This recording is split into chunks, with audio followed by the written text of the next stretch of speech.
production du cuivre et du cobalt par l'entreprise Glencore au premier semestre 2023 fera objet de notre édition Zoom Eco Live, mais aussi nous allons parler avec vous de ces réalisations économiques du gouvernement Samalou Condé en 2 ans de sa gestion. Mesdames et messieurs, merci de rester fidèles et bienvenue à cette édition, ce numéro Zoom Eco Live qui vous donnera justement l'essentiel de l'évolution des activités économiques en République démocratique du Congo. Nous allons avant tout débuter avec une nouvelle en bref et nous allons nous retrouver tout juste après. C'est tout de suite.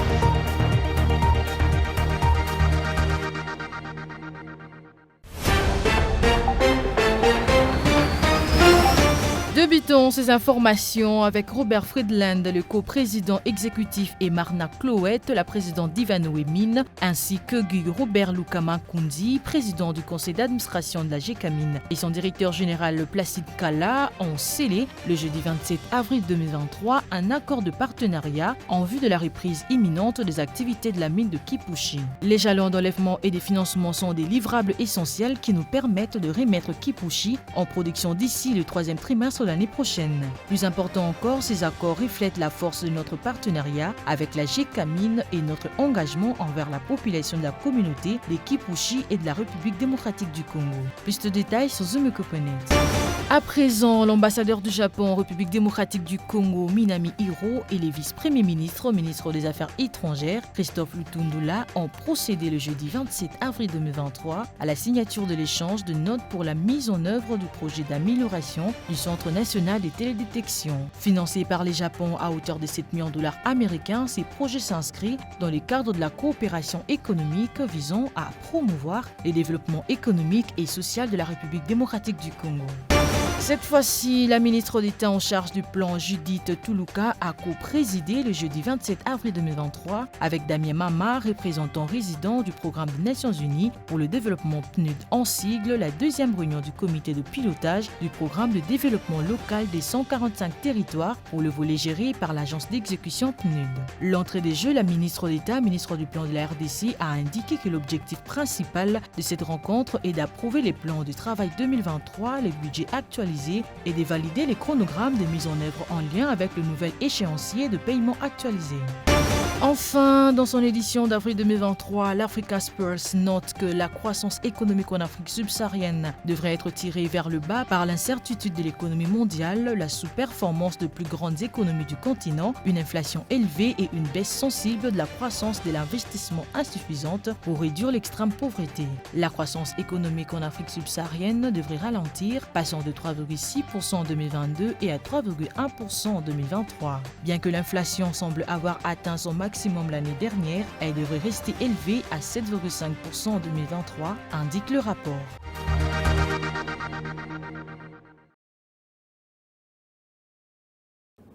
Voilà, de retour sur ce plateau, nous allons déjà prendre Judith Tonamaka qui sera avec nous dans pas longtemps, avec elle nous allons revenir sur la production du cuivre et du cobalt de la société Glencore au premier trimestre 2023. C'est tout de suite.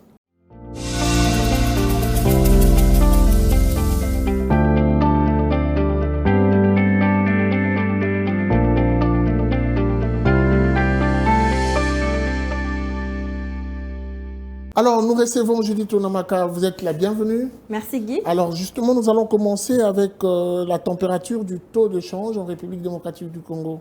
Voilà, concernant le taux de change en RDC, à l'officiel, il a été noté par la Banque centrale du Congo qu'un dollar se négocie à 2115 francs, un franc CFA à 3,53 centimes et un euro vaut 2320 francs.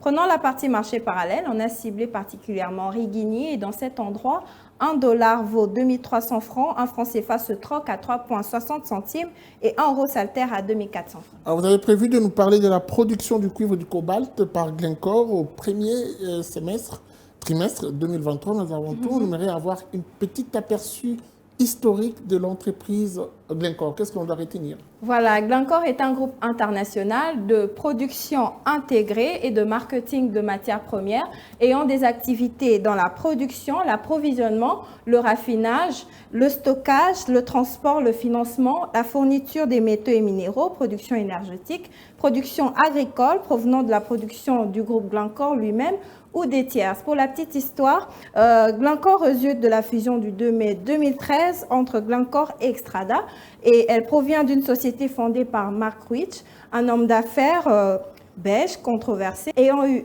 plusieurs nationalités, dont américaine et pour finir suisse. Et cette société est basée en Suisse à Bar, dans le canton de Zug. Et ses clients sont principalement des industries métallurgiques, agroalimentaire, s'il faut citer que cela. Et le chiffre d'affaires de Glencore a atteint 177,4 milliards de dollars américains en 2016 et son bénéfice net aurait été de 3,8 milliards de dollars américains en 2021. On doit quand même dire qu'il y a beaucoup à dire sur cette entreprise, mais parlons justement, revenons dans la thématique de la production du cuivre et du cobalt par cette société. Justement pendant ce premier trimestre 2023. Voilà, à travers ces mines installées en République démocratique du Congo, Katanga et Mutanda, Glencore a produit 61 800 tonnes de cuivre et 9 800 tonnes de cobalt au premier trimestre 2023, soit respectivement une hausse de 11,15% et 11,36% en glissement annuel, selon son rapport bien entendu d'activité publié le 21 avril 2023. Le géant suisse de matières premières précise que sa production trimestrielle globale de cuivre a malgré tout diminué de 5%, soit 8 600 tonnes par rapport à 2022, où elle s'était établie à 65 700 tonnes et cette année 2023 à 57 100 tonnes. Et qu'est-ce qui a occasionné cette baisse? Voilà, selon les analyses, cette baisse est notamment liée au ténor inférieur attendu du minerai cuivre et stress sur la période, soit au premier trimestre 2023. Et la mine de Colausa, Chili, dans laquelle cette mine possède 44 d'intérêt. Parlons aussi de la production. Combien s'élève-t-elle en ce qui concerne le cobalt? En 2023, le géant suisse vise au moins 1,04 million de tonnes de cuivre produites et 38 000 tonnes de cobalt. Notons que Glencore a produit 1,06 million de tonnes de cuivre en 2022, dont 253 400 tonnes sur ces deux mines en RDC, Katanga et Mutanda Mining. Merci beaucoup à vous, Judith Tunamaka. Je rappelle que vous étiez à la présentation des chiffres clés. C'était un plaisir, Guy.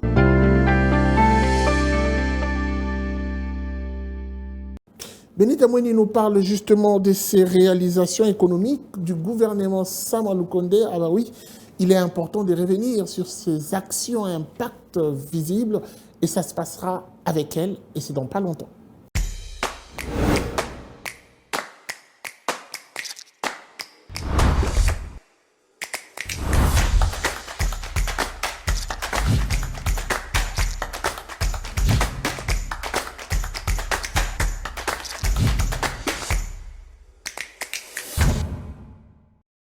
Benita Mweni, bienvenue. Merci Guy. Avec vous, nous parlons justement de ces réalisations économiques du gouvernement Sama Lukonde. On parle ici de 2 ans déjà.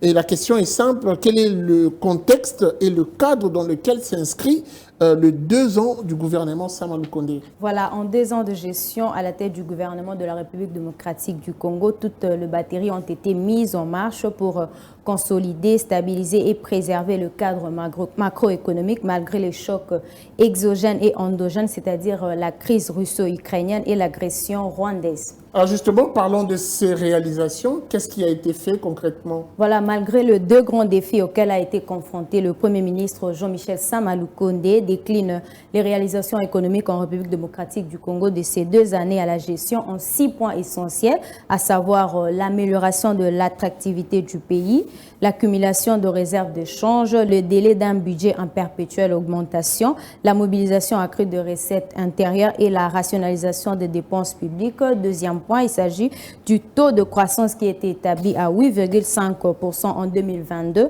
face à une projection de 6,1% retenue à l'issue de la 3e revue du programme économique et financier du gouvernement congolais avec le Fonds monétaire international. Le 3e point, il s'agit de l'inflation qui a été contenue à 13,1% comparé à la cible annuelle de 12,3% malgré les résurgences de pression inflationniste liées au prix de produits importés. 4e point, il s'agit de réserves internationales qui ont atteint un volume de 4,4 milliards de dollars américains à fin décembre 2022 contre 3,2 milliards de dollars américains à fin décembre 2021. 5e point, il s'agit de la conclusion satisfaisante par le Fonds monétaire international de 2 revues. Il s'agit de la 2e revue et 3e revue du programme économique conclu avec le gouvernement de la République démocratique du Congo. Et enfin, le 6e et dernier point, il s'agit de la mobilisation accrue des recettes intérieures qui ont presque triplé comparativement à celle de l'année 2020. Question simple, question directe, disons-nous vrai, est-ce que vous avez senti, vous personnellement,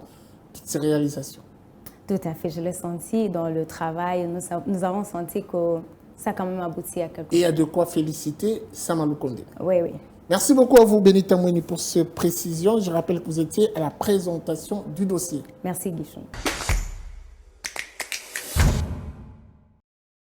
Rapport de l'inspecteur général des finances, Jules Alinguetti. On en parle sur ce plateau avec Fierté Dinanga. Fierté Dinanga, bienvenue. Merci. Alors, nous avons suivi religieusement ce rapport de l'inspecteur général des finances. Pour ne pas personnaliser les débats, parlons de l'inspection générale des finances qui circonscrit un peu cette sorte de magouille qui sévit au sein de l'administration de la fonction publique. Vous avez également suivi, j'ose croire, ces rapports. Votre commentaire là-dessus? Merci beaucoup de la pertinence de cette question. Je commence par saluer et remercier en même temps le président de la République. Pourquoi?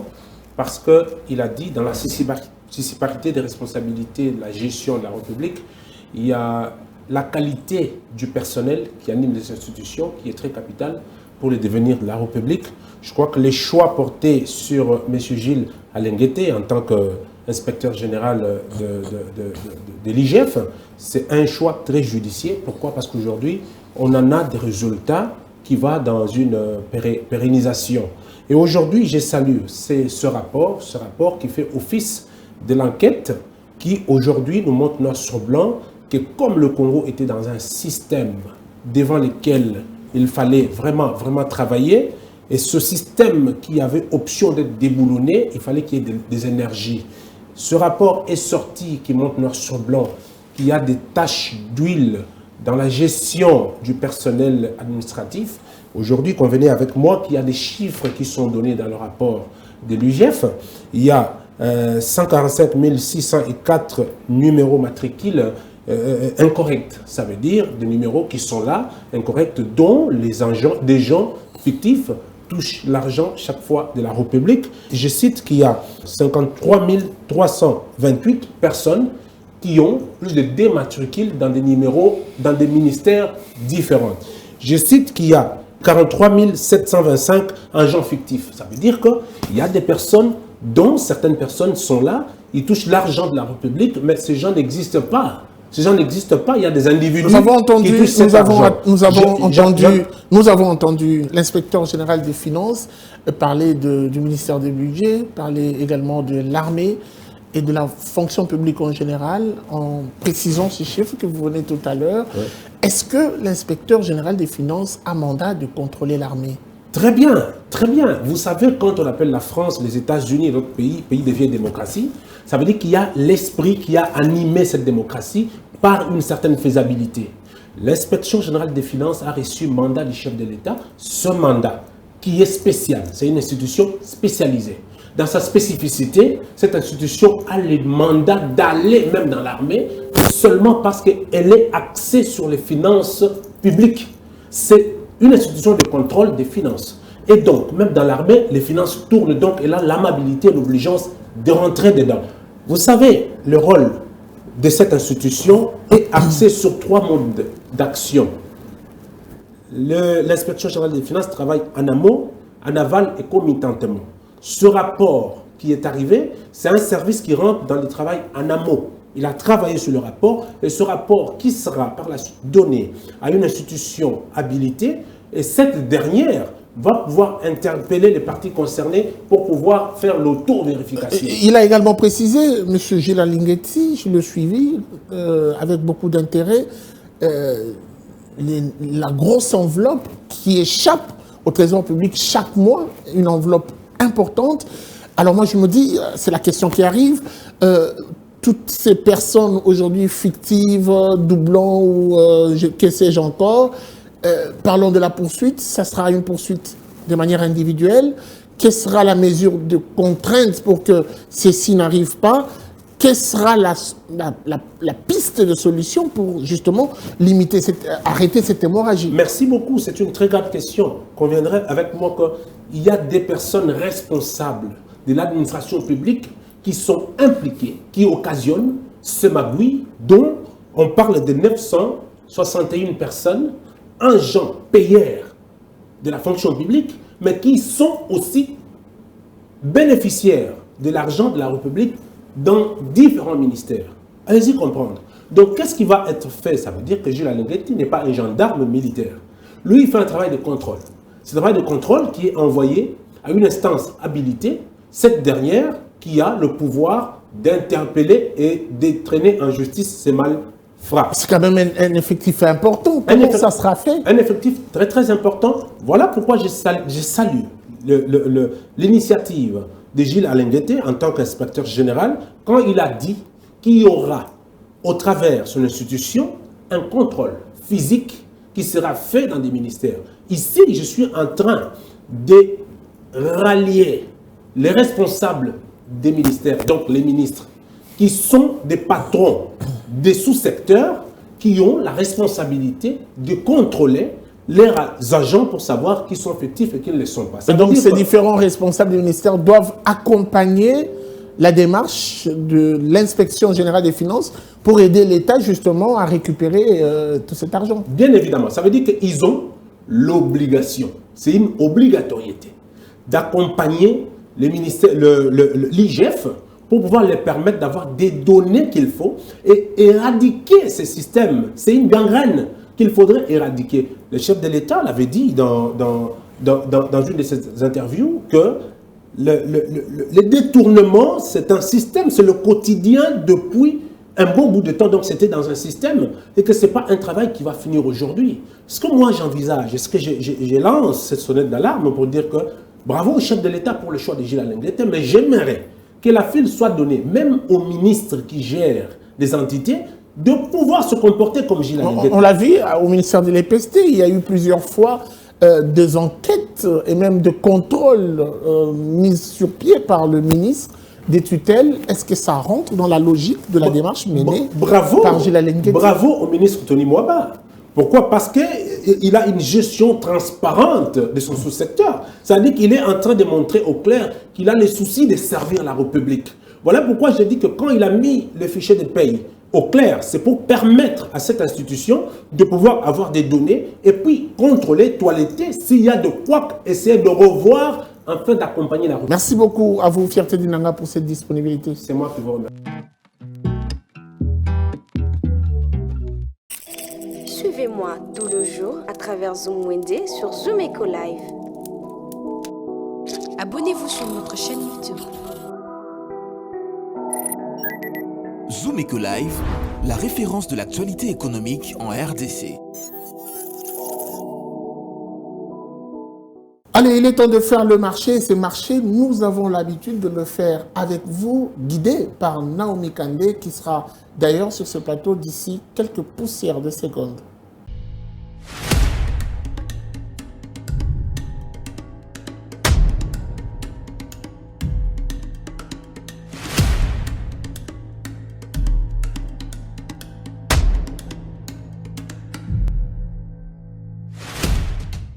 Naomi Kandé, bienvenue. Merci Guy. Vous nous ramenez un nouveau marché aujourd'hui. Pouvons-nous savoir lequel? Comme vous pouvez le remarquer, le produit en plastique envahissent nos maisons. On le retrouve aussi dans nos cuisines comme ustensiles à cause de leur flexibilité et leur finesse. C'est alors que nous sommes rendus au marché Rail pour vous ramener le prix des ustensiles et articles de cuisine en plastique. Prenons ces différents prix et on se retrouve après.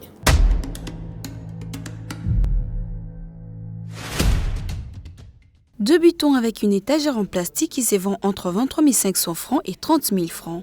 Une armoire se vend au marché entre 77 900 francs et 100 000 francs. Pour mieux ranger vos vaisselles après le nettoyage, un égouttoir ou un range-assiette en plastique coûte 33 200 francs. Un tabouret pour enfants se vend à 5 350 francs. Celui des adultes à 10 000 francs et un tabouret pliable en plastique se vend à 15 600 francs. Pour mieux sécher vos vêtements en toute sécurité, un sèche-linge se vend à 45 $ et 50 $ ailleurs. Passons au prix de seau en plastique. Pour un seau de 12 litres, le prix est de 4 950 francs. Un seau de 30 litres coûte 13 000 francs. Celui de 60 litres à 20 100 francs. Et un seau en plastique de 10 litres, le prix revient à 35 500 francs. On trouve aussi des bols en plastique dans le marché. Pour un bol avec couvercle, le prix varie entre 3 300 francs et 15 600 francs. Un bol sans couvercle revient à 3 000 francs et 8 200 francs. Un panier à linge se vend à 25 000 francs. 12 000 francs est le prix fixe d'un bassin en plastique. Et enfin, pour finir, une corbeille se vend à 7 500 francs congolais.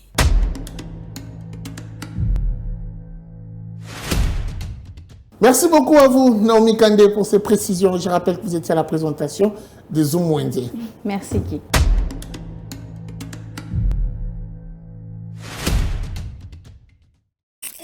Les rendez-vous économiques, c'est dans l'agenda sur Zoom Eco Live. Abonnez-vous sur notre chaîne YouTube. Zoom Eco Live, la référence de l'actualité économique en RDC. Il est temps de prendre le rendez-vous de la semaine. C'est parti avec Ada Sagras à travers sa rubrique Agenda.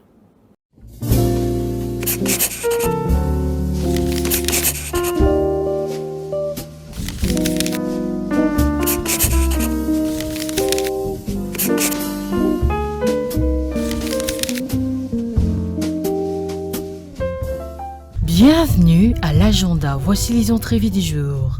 Les Jeunes Succès organisent une journée de la jeunesse africaine pour la santé mentale et l'entrepreneuriat édition 2023. Les samedis 29 avril prochain à partir de 11h jusqu'à 15h30 à Casablanca. À présent, Black Power Studio organise une activité dénommée Jeudi numérique à l'Institut français de Kinshasa le 4 mai prochain à partir de 11h. Cette activité se focalisera sur le numérique et les sons dans l'audiovisuel, la découverte du métier voix off en RDC. Et pour finir, Legacy Talk organise un débat citoyen le 6 mai 2023 à partir de 14h à Kinshasa et aura pour thème « Pourquoi le pays reste piégé par une économie globalement extravertie, une économie largement informelle en urbain et en rural ». Merci de nous avoir suivis.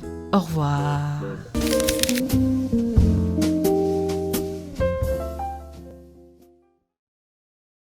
Article 15, c'est cette rubrique qui vous permet d'avoir des détails sur l'organisation de jeunes, mais également de personnes qui entreprennent des activités depuis plusieurs années. On parle ici de l'expertise et de l'expérience dans la débrouillardise. Aujourd'hui, c'est un autre volontaire qui nous ouvre ses portes. Il accepte de partager avec nous son expérience. Que dire de ce monsieur? Vous n'avez qu'à découvrir à travers la rubrique Article 15. C'est tout de suite.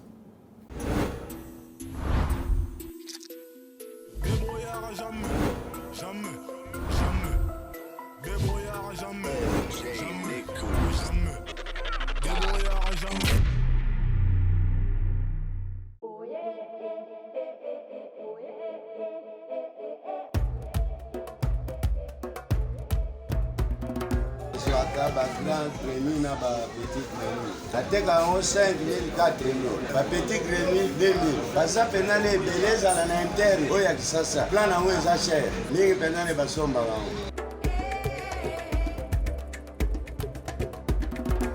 Bandana banyu musala o déjà na kopiti 7 ans. Ba avantage eza na minerval ya bana. Ko bomisa ndaku tamu susu beli kambu koko ya.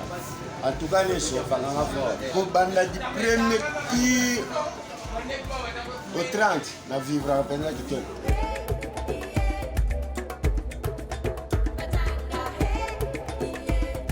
Dit que les menés à boire quand même à banque, en tout cas les comptes bancaires on est saté. Au tala que lia, la fièvre paie à bananga moko pena bela. En tout cas, moi, je tiens la banque.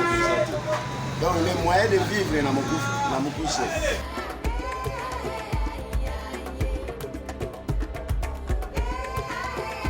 Nazama nakuta na babisika lebele banyoka banyama makamba ndenge na ndenge bangungi en tout cas faut à la peine donc supportable à supporter makambo nyonso tu wana nako veiller bien na sepo faut kuta na kaka chaque jour na nyoka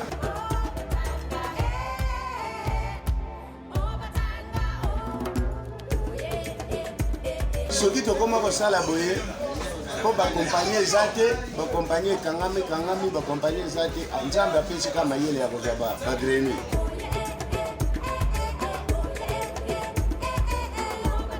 conseil napesi bango batika kosala mabe soki amoni ke donc mosala eza te nga mpe nayebisi bato ebele na nkando mosala oyo peti moma ya lelo oyo en tout cas soki tokutani lifuti nazwaka na bato wana donc nabilisi na mosala oyo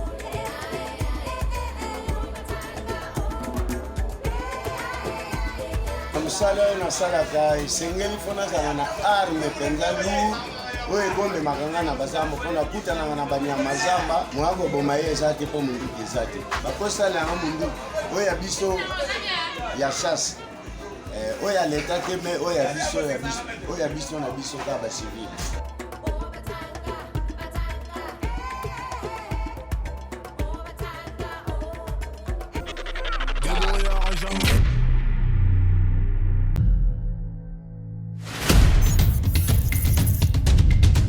Nous avons pris l'engagement de toujours vous servir en vous donnant l'essentiel de l'information économique en RDC. Mesdames, Messieurs, c'est un plaisir de vous recevoir chez vous. Le gouvernement congolais dirigé par le Premier ministre Jean-Michel Sama Lukonde ne jure que par la réduction du train de vie des institutions. Merci à vous, Judith Kiombo, pour ce dossier. Merci, Unamaka. Désormais, suivez-nous à 19h30 sur la RTNC du lundi au vendredi avec le même plaisir. Zoom Live, la référence de l'actualité économique en RDC. Voilà, c'en est fini pour aujourd'hui. Merci de nous avoir suivis. La suite, c'est sans doute au prochain numéro avec le même plaisir. Au revoir et à très vite.